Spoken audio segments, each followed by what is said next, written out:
Hello. I'm really delighted to be here today. I've been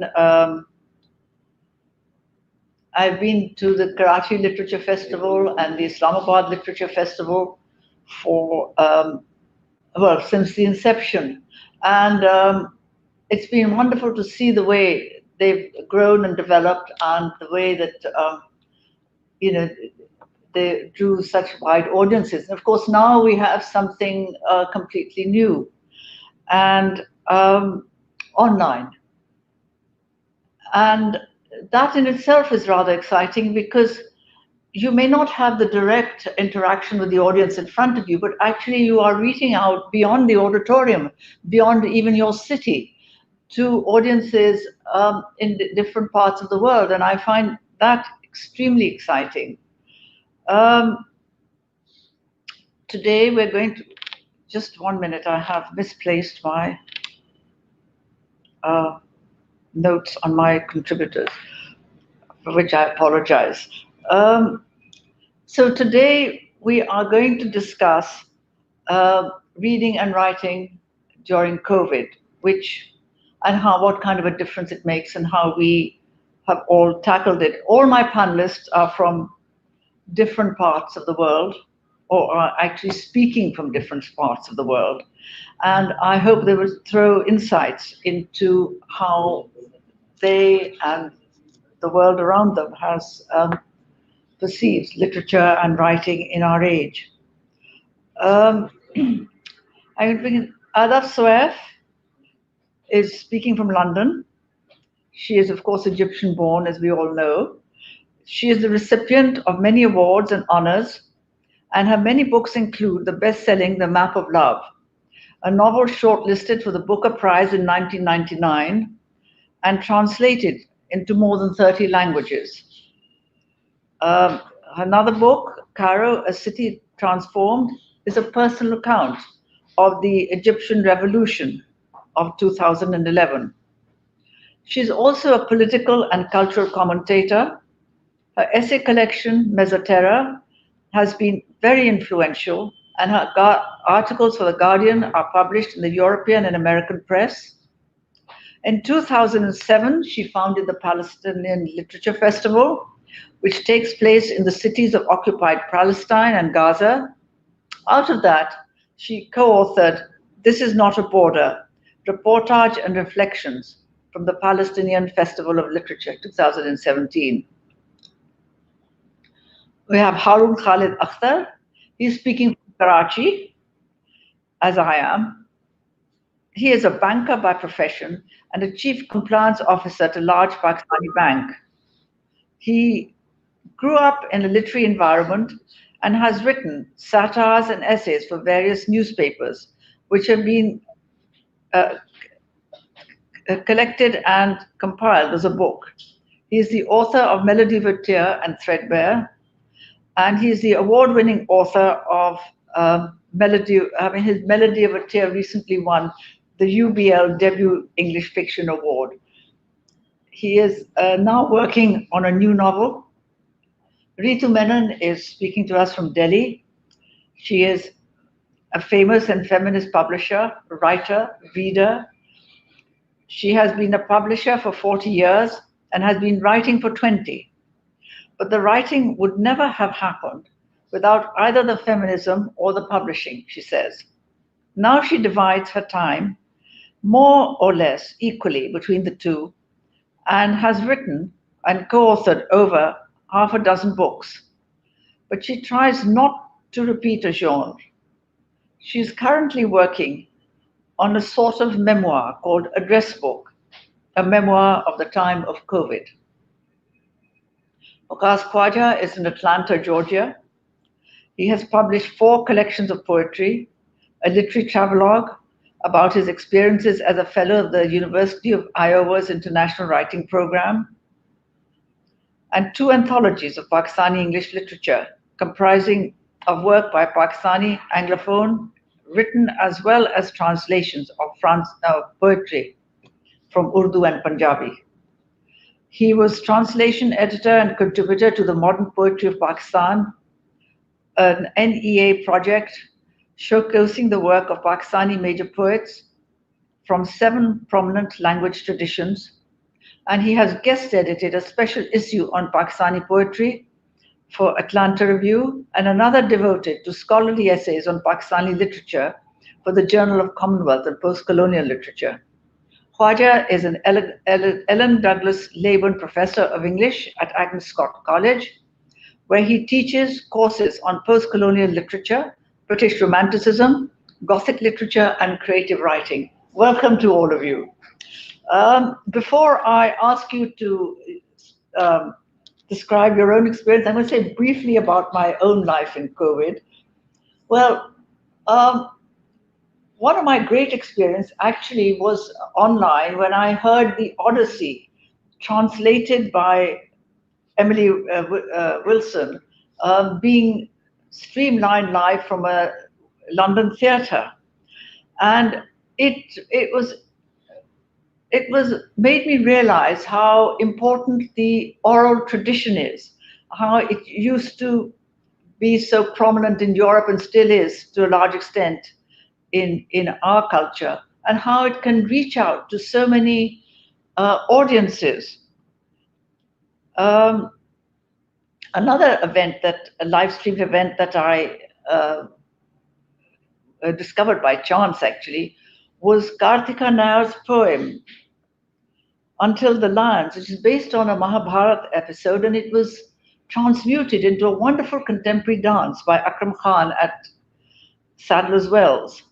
So you get this intermingling of cultures, and from that also, the internet, there emerged another wonderful film I saw rather recently at a SOAS festival online of Anna Pavlova, influence and her partnership with Uday Shankar, of which I had had no inkling. So here we are online.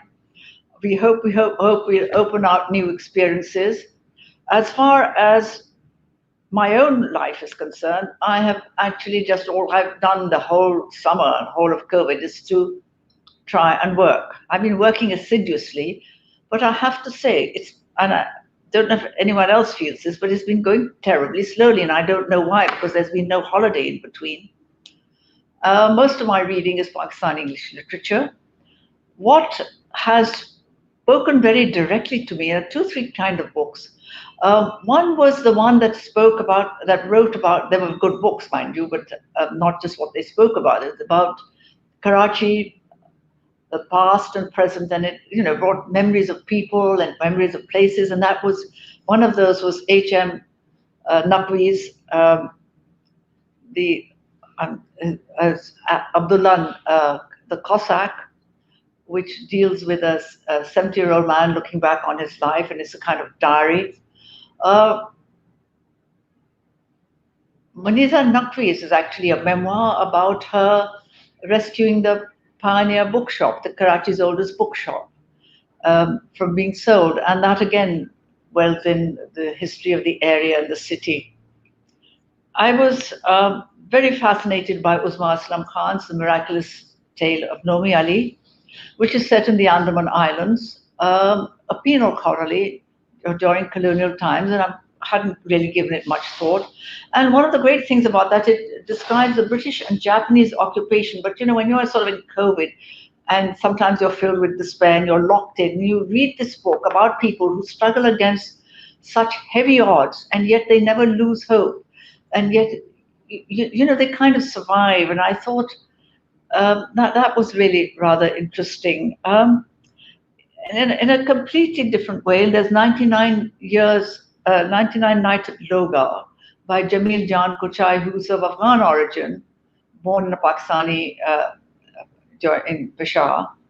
And his story takes you back to an Afghan village. And there, other than the stories of family and so on, which is sort of the way that families do tell stories, it's got an episode of a illness, an epidemic, which no one quite knows, and which they don't know how to treat, and they're all sort of taking herbal cures and this and that.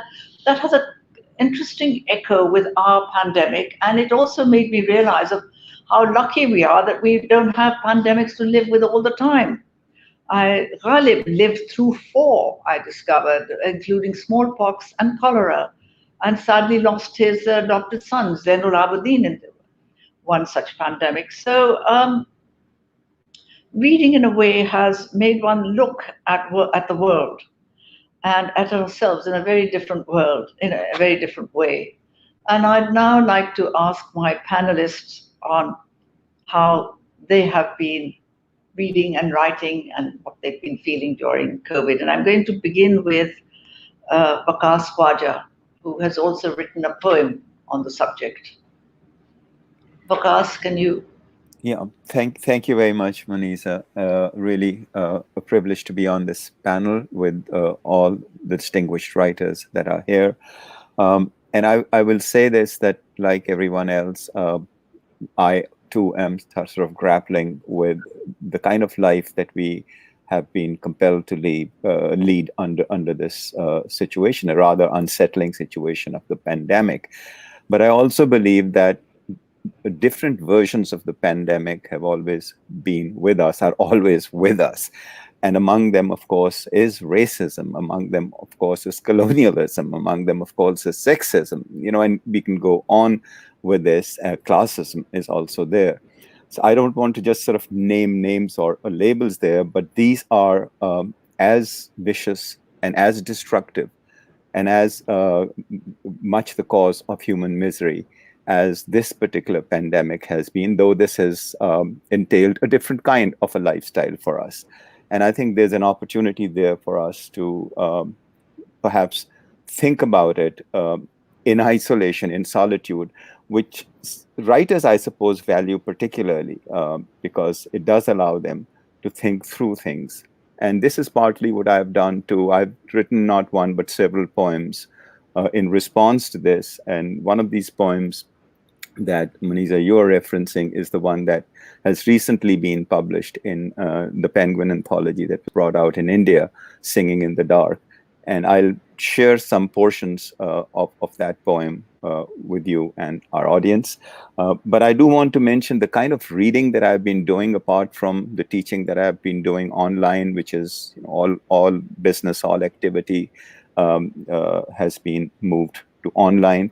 So the kind of books that I've been reading for myself during this pandemic are books that are not directly on literature or literary subjects. I mean, there's a book called Other Minds, The Octopus, the Sea, and the Deep Origins of Consciousness by Peter Godfrey Smith that talks about how we are close cousins of the octopus, and octopus is a creature that has the consciousness of the kind of brain that the human beings also have.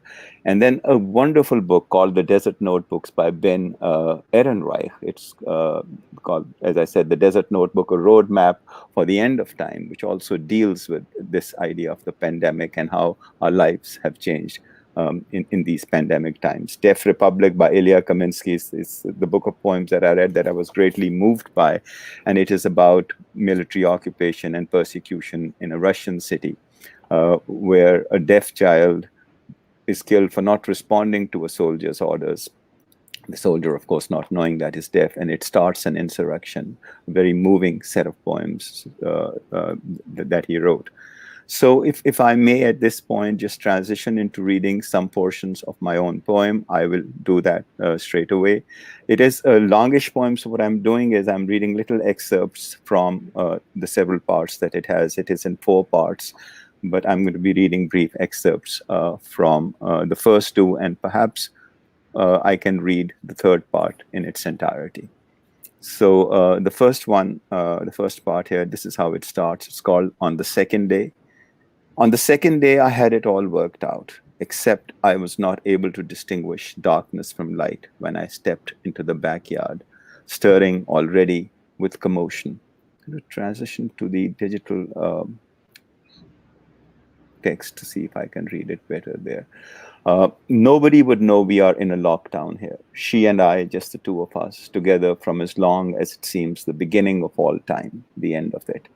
Or that a phantom sovereign gone viral continues to reproduce itself, not only in what we witness within and around us, but in forms and colors we may not know, cannot yet imagine, see or have not the capacity to see. quite another life, another world, active, dynamic, secreted beyond the eye and ear, the nose, the tongue, the fingertip, teeming, prowling, seeking to escape its corrals and cages, spill out into the world we perceive, undo and disassemble it, take away its forms, its dyes and tints, its proportions and scale, strangely, precariously held together against this impulse to shatter entirely its already permeable walls and screens. And then just a little bit from the second part, maybe just the opening. The world, its shapes and shades, it scares crowd in. The school bus arrives on the street below, not to pick up kids for school, but to deliver their breakfast. It will return again in the afternoon with lunch, even here in this neighborhood. A reminder it won't be the second day forever. Nor is it now, for already weeks or perhaps eons have passed, and the world dreamt into existence and inhabited. There's little else to do except to watch it spiral on its fine-tuned course to its inevitable destination, of all that is planned and what indeed is embedded within to disrupt or defeat it. Then go on to talk about how the labor is affected here, how essential labor is the one that we ignore and yet expect to serve us. But then the third part, and this is how it goes. But birds and bees don't much concern themselves with this. Trees rustle with delight in the breeze. Insects go about as usual. Fish in the pond chase each other with the abandon of the breeding season. And thick-skinned frogs imitate the sheep's bleating as carelessly as ever. Though the family of deer I saw one night under the cypresses that flicked their ears as I approached and sprinted away through the lawn is no more. The stag I saw 2 months ago, dead on the on the side of the road that leads to the highway, while the doe was hit by a speeding truck on a two-way city street less than a mile from our home. I found out driving back from work one evening. Only the fawn remains, a little bigger now, magnificent though, as he grows into adulthood, but seen always wandering alone in the woods and cleared spaces between houses lining the city streets where his mother was killed. What of this? Birds have declined by almost 5 billion these last 50 years, but you will not see any carcasses of birds anywhere. And where are the swarms of butterflies, the buzzing clouds of pollinating bees? Underground, the red ants march in vast armies north across the continent. We make our own deserts and pretend they are fruit-bearing orchards. Hard cash, their fruit. Our enterprise wipes out millions of acres of Earth's forests around the planet. But we still have these: oak and hickory, tulip, magnolia, and maple, beech and leland cypress, European holly and weeping red dragon, Chinese witch hazel, river birch, tea olive, crepe myrtle. All these cultivated varieties in our backyard. It is easy to forget what is lost elsewhere, what ecological systems and microecologies, communities and life forms native to territory and environment. So too, the population of rivers and seas, unsparingly harvested for what we did not sow, to serve our tables and salons, pharmacies and ateliers, their fish and plant life, organisms that sustain them, their rich habitats, coral reefs, salt marshes, mangrove forests, expunged from the geological register. There is no end in sight to our plundering for dividends. Meanwhile, in our garden that has no gates nor flaming swords, we mourn Zena, our turquoise-eyed Siamese tabby, who died last year after a warm companionship that lasted 18 years, and quietly sleeps now under the ice-blue cypress in a grove of trees and shrubs beside the grass, lavender and rosemary growing at her feet. And then just a short final part. So truly nothing is quite worked out. Days and nights could just as well be nights and days. I couldn't care, it wouldn't matter. But the brain-shattering white noise that keeps minds and bodies chained to the endless task of serving in anguish and despair, or just the sliver of a mirrored hope that keeps them shackled to the daily grind is broken, if only for a fragmentary slip in time. And in this interval, in this very garden in the backyard, where no one is an intruder, no one under surveillance, where no whispering slanderer traduces or defames anyone, where no interdict or ban curtails the comings and goings, no transgression, no judgment, no penalty, no retribution, Right here, where exiled, we were meant to earn our keep. With the blood-stained sweat of our humiliated brow may lie our only salvation, the redemption of reciprocal exchange, of incessant transition and burgeoning that goes on all around us, from which we keep ourselves stubbornly in ravening isolation. Thank you. Thank you so much. That was such a beautiful poem, and it covered so many Thank you. things, and it was so moving. Uh, Harun, can you give us your perspective? Uh, Thank you very much, Muneeza. Feeling really honored being part of this very esteemed gathering and guests. Uh, I think my view on COVID has been uh, quite. It is, however, it is very distressing. We all know that. But I have been able to see the brighter side of COVID in some ways. To be very frank with you, uh, it has given me, personally speaking, given me a chance to be close to my family and also to enhance myself in some ways. I've been able to kickstart the stalled project of my third novel that otherwise I was not able to cope with. So these have been some brighter aspects to COVID. And another thing that you pointed out initially, that perhaps this COVID has come at a time where we were not, the world was not totally paralyzed. In a way, we were quite ready for it. In the way that, for example, I was working in a bank, so the bank kept working, and we were working from home, new experience. But with all the commuting off our daily routine, we had that much more time really to actually balance things off.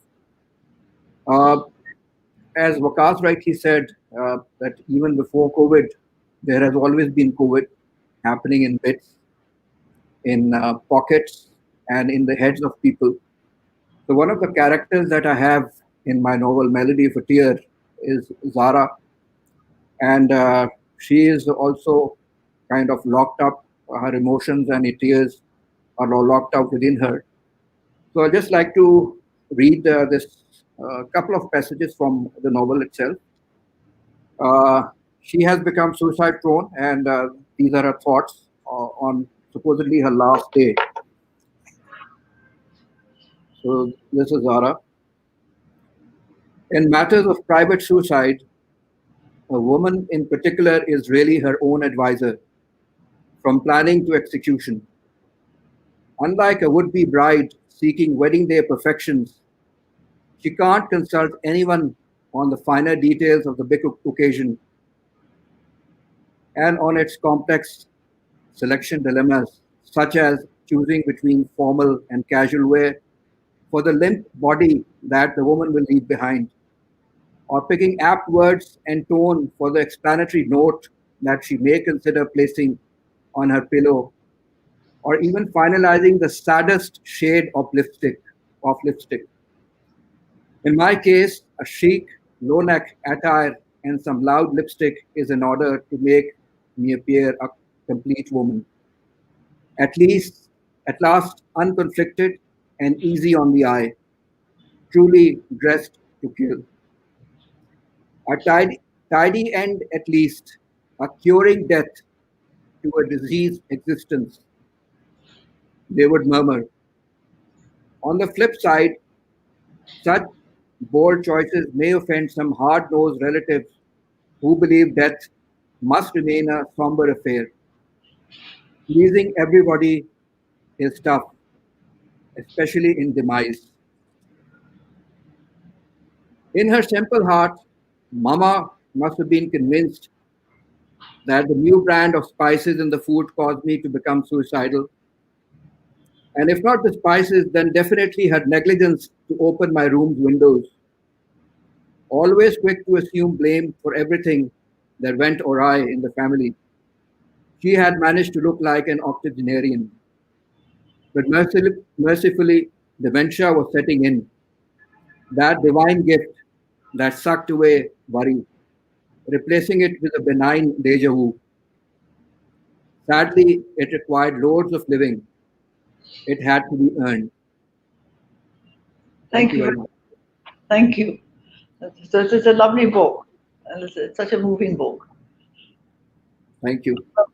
Oops, yes, I think it's Alaf. Uh, can you let us know what your experience was? Sure. Thank you so much, Muneeza. And like my two colleagues, I'm feeling very, very honored and privileged to be on this panel, meeting old friends and making new ones. It would have been nicer to be in Islamabad itself rather than in wet and windy London, but there we are. Well, I really, I kind of, I was in Cairo at home when when COVID and the lockdown happened, and of course it was a surprise, and of course it's very unsettling, but in a way, the state of the world, as Waqas hinted at, the state of the world is kind of so distressing anyway that that one had been thinking for a long time about climate primarily, of course wars, as our region becomes more and more war-ridden, and as my country becomes more more brutally ruled, and with more violence, and with the sort of like big, not uprisings, but the big protests and demonstrations and needing to make their voices heard with the young people about climate change, and then with Black Lives Matter, it really feels as if the world is in a very it is in a very turbulent state, and whether it's in a sort of the death throes of something, or whether we're also seeing birth pangs, that is a question that I'm sure we're all thinking about and reading around and so on. So when the lockdown came, I live on the river, and so it was you looked out onto the river, and what happened was that in that first weekend after the lockdown, there was a gigantic storm. Like, we don't normally have storms in Cairo, proper cyclones, and the rain not stopping for 2 days, and the river the highest it's been since the early 60s, and so on. So it was pretty dramatic, lightning tearing through the sky. And it seemed fitting. It really felt as if the planet was saying something, and COVID was part of what the planet was saying. So this was the sense I had. And when the storm was over and everything became very, very quiet with the lockdown, no cars in the streets, no boats on the river, it was I know that people are getting infected and people are getting ill and people are dying, but at the same time, it also felt like it was an opportunity for the whole world to be reflecting, as if that was, and it felt as if the world was taking that opportunity to reflect. I mean, there were so many pieces at that time about how when we come out of this, we can't come out in the same old forms that have been sort of driving us down, but that we must find new and more just and more communal ways of living.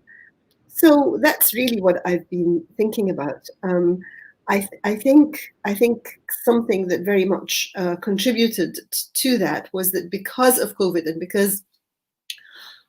because my living quarters have like this large terrace on the river and so on, so I had the great pleasure of having my son and daughter-in-law and their 2.5-year-old move in with me, and so suddenly I was living with family again, and I had a child who was like at the point of discovering the world. Every day, every step was something new that was there to be watched and thought about and nourished, and I think really that's what took up my thoughts and what focused my thoughts at that point. Also, of course, very much a sense that COVID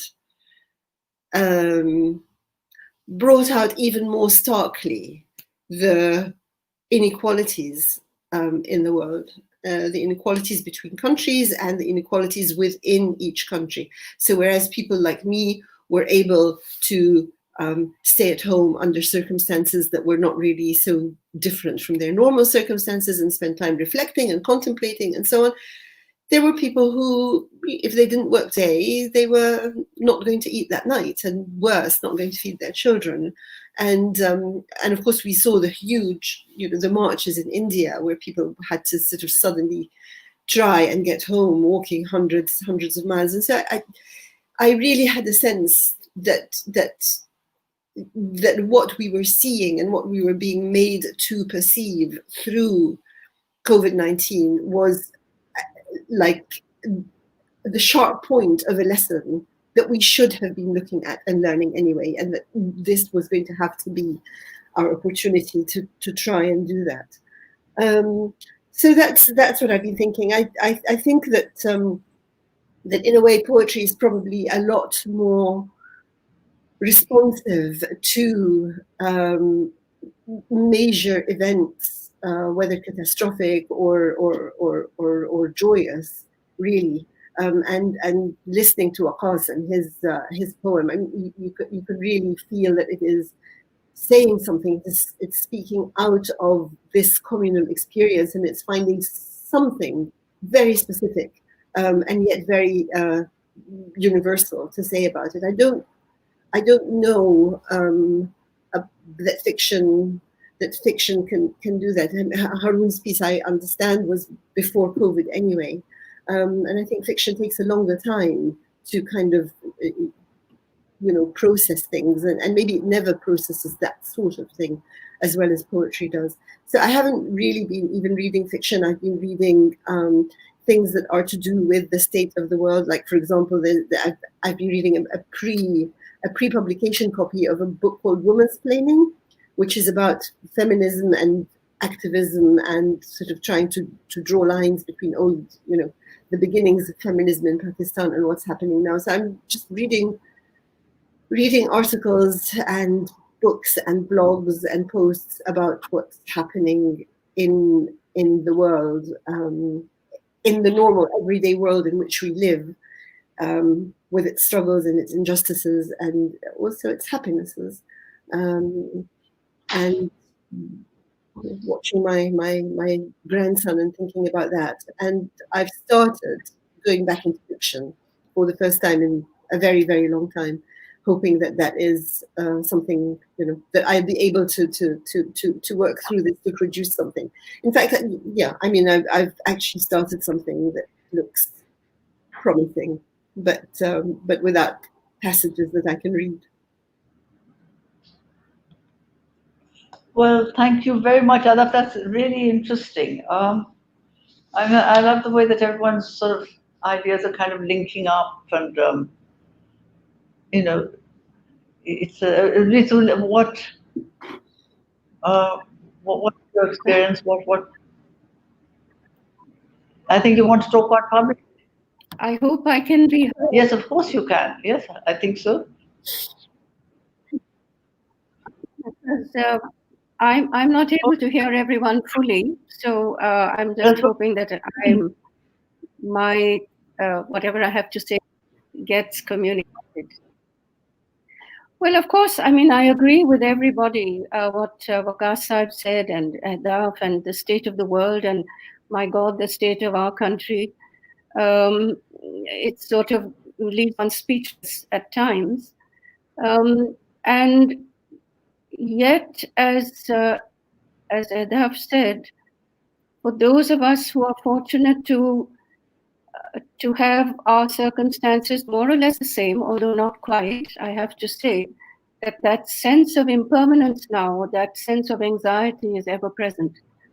However sort of protected we might be in our own environment, but the overarching sense of impermanence is certainly ever present. And so I I mean, we were locked down for over 2 months completely. There was simply no movement at all of any kind across the country. So I found I was thinking a great deal about time.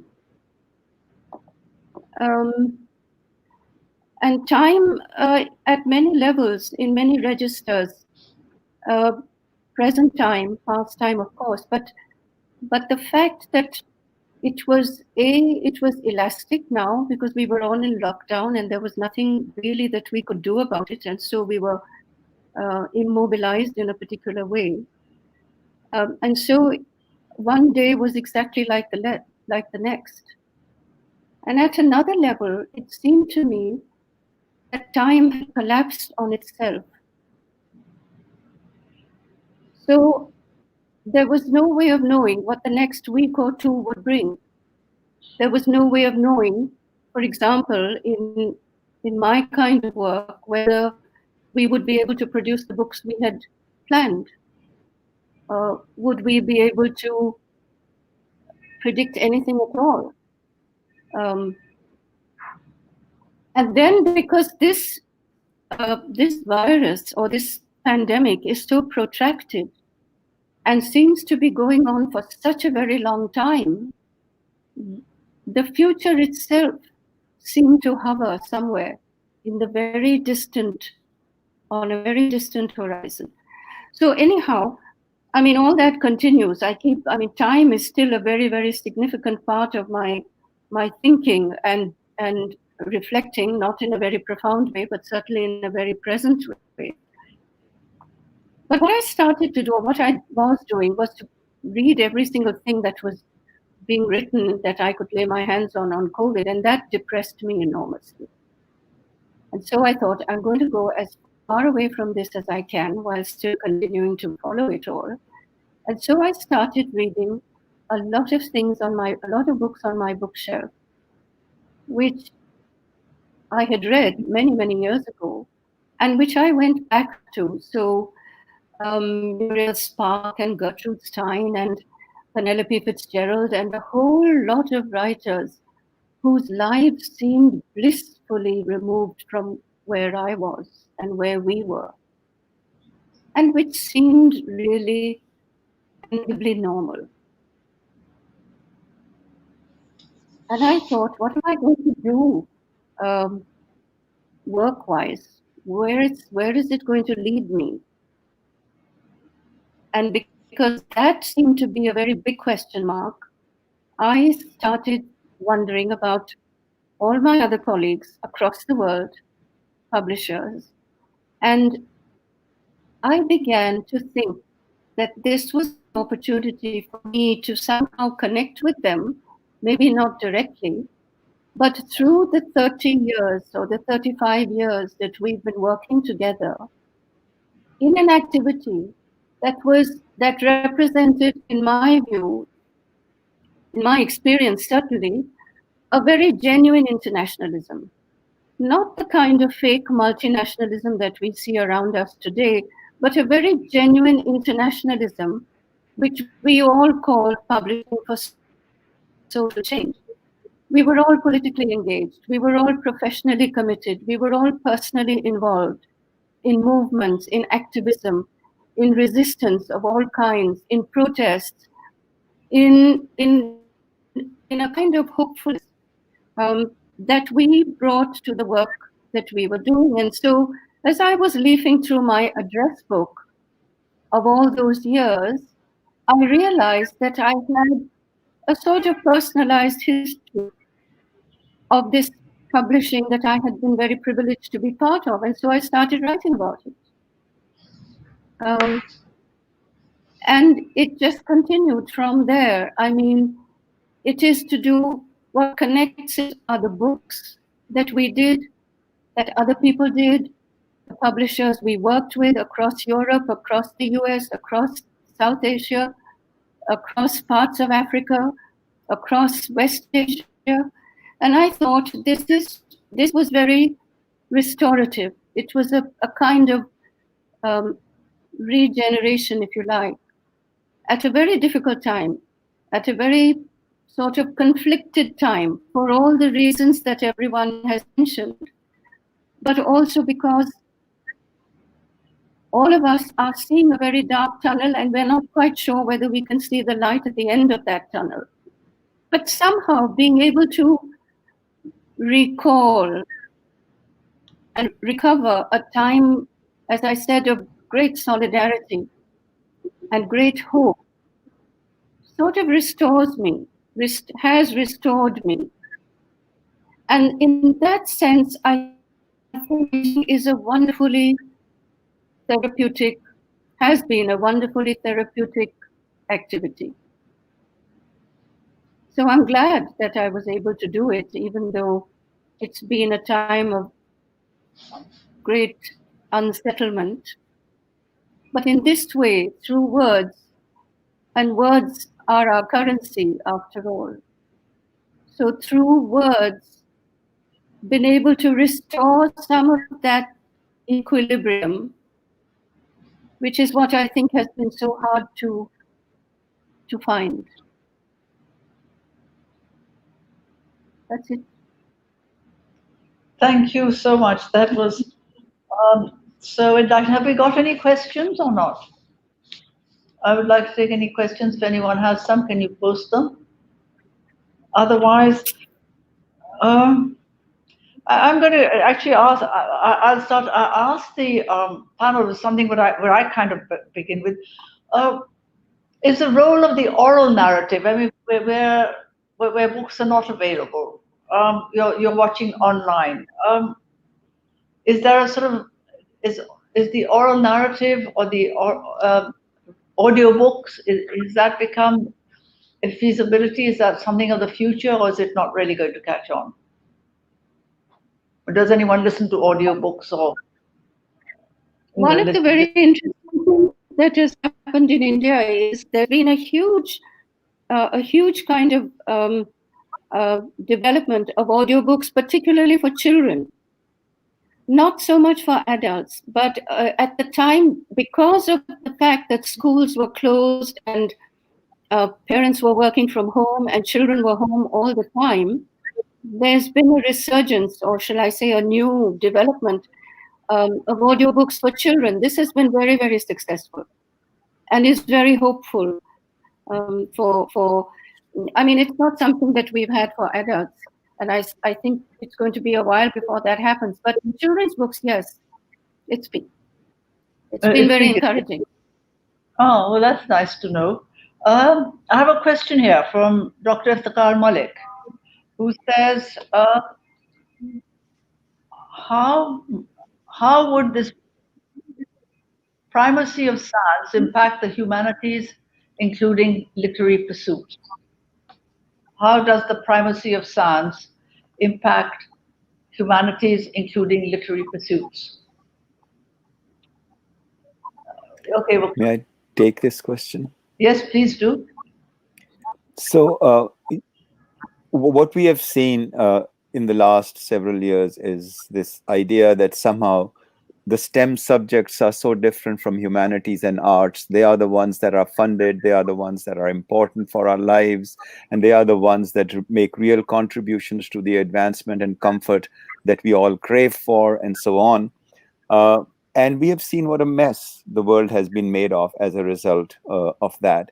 The idea that humanities and arts are somehow different, the idea that disciplines can be separated from each other, divided from each other, as we have traditionally seen that they are divided, I think is problematic in itself. And more people are realizing that we need to move past the disciplines and build coalitions across these disciplines and divisions. Humanities, arts, sciences are all connected. And to privilege one over the other would be problematic. To do away entirely with science would be a problem as well. But on the other hand, if you do not have the arts and the humanities, as we've been talking about it, you have the conscience of the race right here, if you will. If you take that away, then you have all these advancements and all these innovations that have been made that are being used to lethal effect, if I may use that expression. And I think we need to be very cautious about making those kind of hierarchies in the realm of knowledge itself, which actually is all connected with each other, and I think we all draw inspiration from that connectivity. Does anyone have a comment on that? This is Kiran Shanawaz and says, what will be the impact of living through a pandemic on contemporary literature? Can I answer? Yes, please do. COVID will definitely have an effect on what people are going to write. In fact, what they are already writing will be influenced by this experience. There is a general tendency of a lot of writers actually to pick on themes which are going to make them popular. So this is going to be one set of writers who will definitely pick this theme up. But very genuinely, this is an experience of a lifetime. It has been devastating, but it has been enriching as well. So overall, my view would be that at the end of the day, this experience that we have gone through, which is a novel experience, will actually going to go on to enrich literature. So it will have an impact, and it will be an enriching and fruitful influence. Okay, well, anyone wants any more? Here's another question. How can we avoid pressure of this pandemic, which is actually a part and literally unavoidable in daily literature? How can we avoid the pressure of the pandemic, which is a part? I'm not sure what this means actually.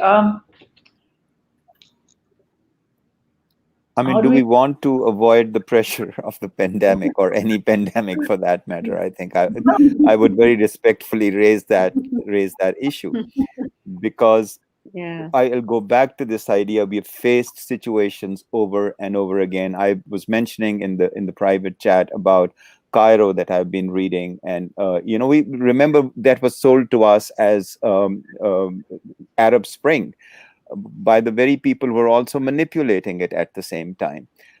And so I also reference the idea of partition and partition memoirs. Your press published that and you published that. And they taught us a whole lot about how people were reacting in a situation where divisiveness had been sown and so on. So we have faced, and across the world, Palestinian sort of situation at present, what's happening in Kashmir, what's going on in Balochistan. I mean, you can just multiply it across the globe, the racial divisions, etc. There are people who are facing real extremity, real adversity, which I called affliction also, which is a pandemic too, unless as a race we deal with it. And literature tries to deal with it. But building, once again, I would say these connectivities, these coalitions across borders, I think this is the way out where the conversation, the dialogue can start, where perhaps out of the dialogue, something positive will come out. Thank you. That's very interesting. We have a question from Claire, specifically for Ada.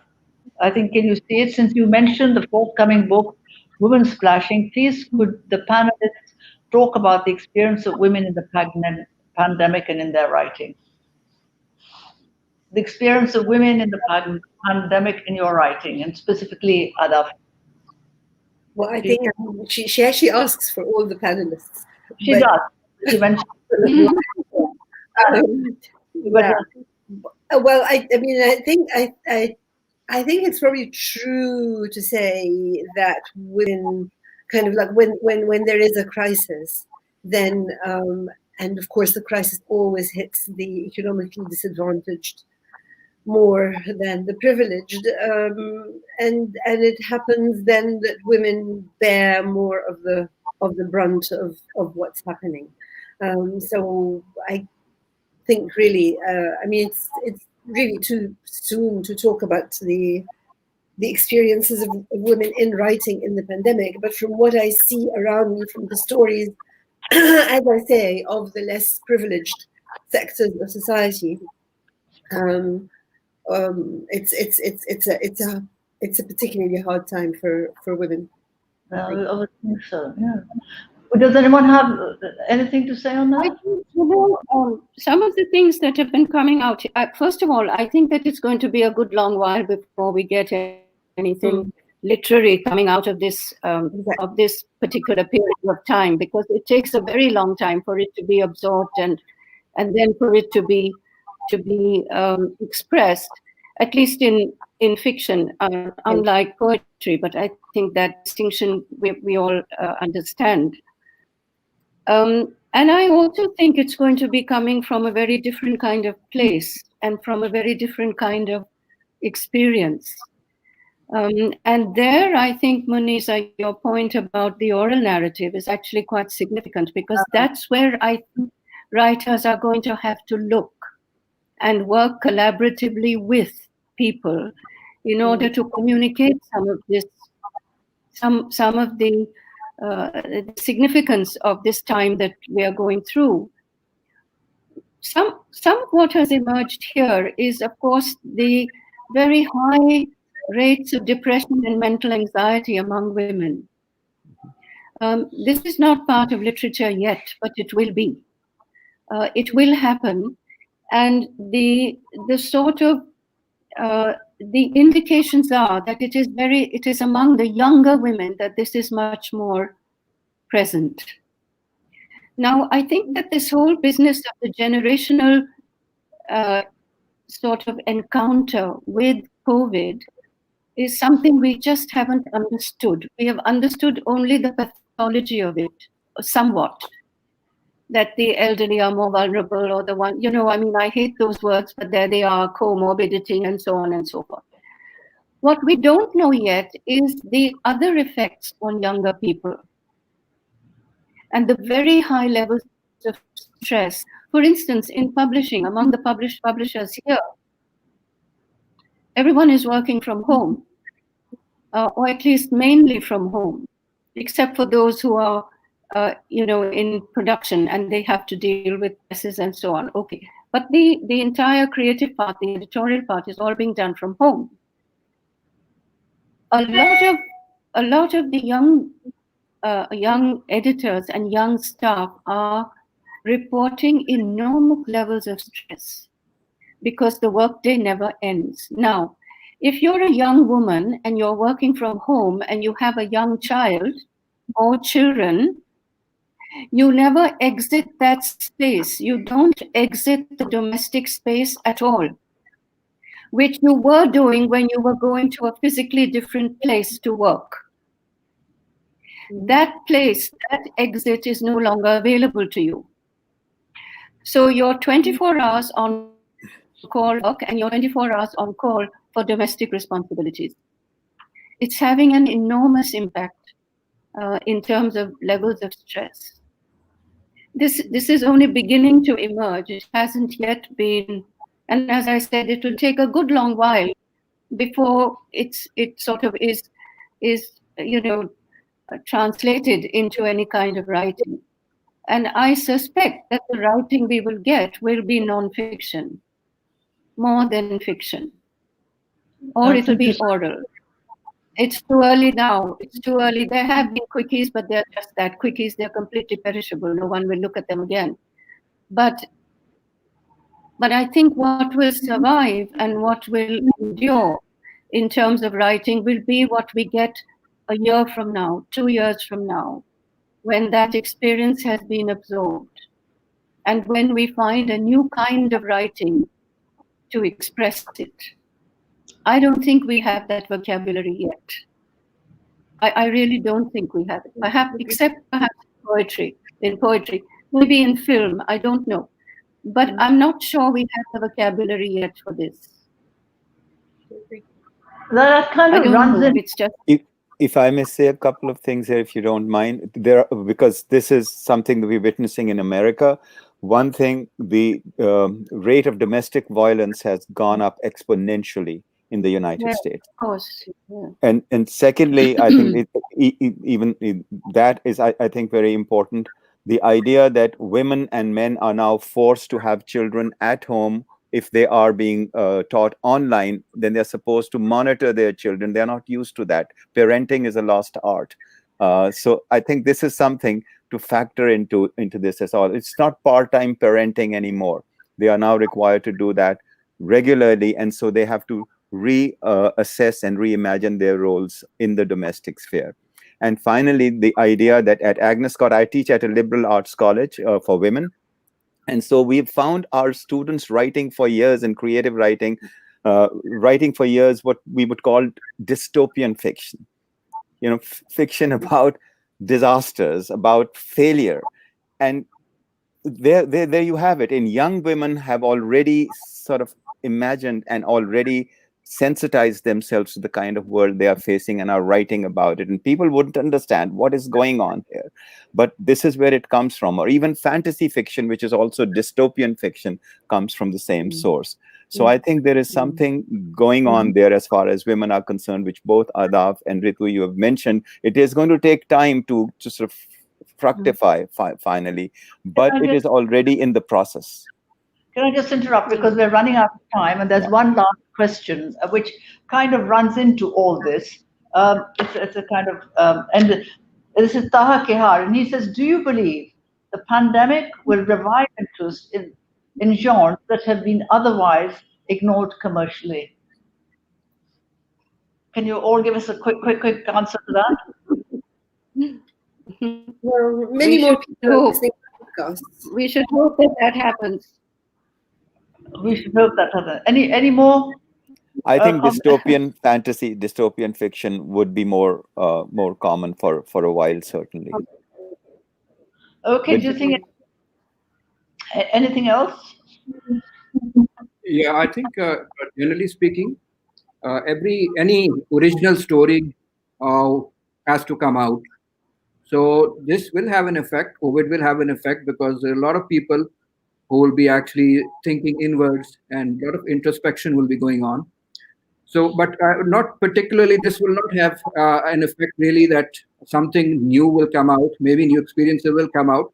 But original story always would have a good chance in all times. So that is my view. Adav, do you have a view? Well, he's asking about genres, and I was thinking when we were talking about ebooks and so on before that there's kind of like a real interest in podcasts now.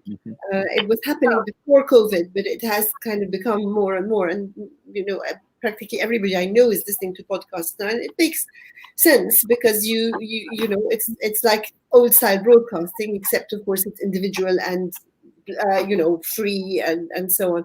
And so I wonder if podcasts might not kind of like lead into something more as possible. Well, I think our time is up.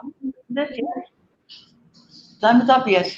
And thank you so much. You've all been a great company and all contributed so many interesting insights. And well, I think the bottom line is that we have to wait and see, and that new things are evolving, and that is always exciting. And we look back on the past and see how it will take us, or where it will take us in the future, in this unknown future. Thank you very much. Thank you. Thank you very much, really. Bye, everybody. Thank you. Bye. Thank you. Thank you. Thank you, everybody. Thank you all.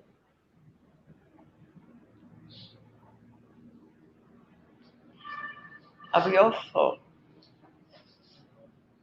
Now we're off. Now we're off. I went off.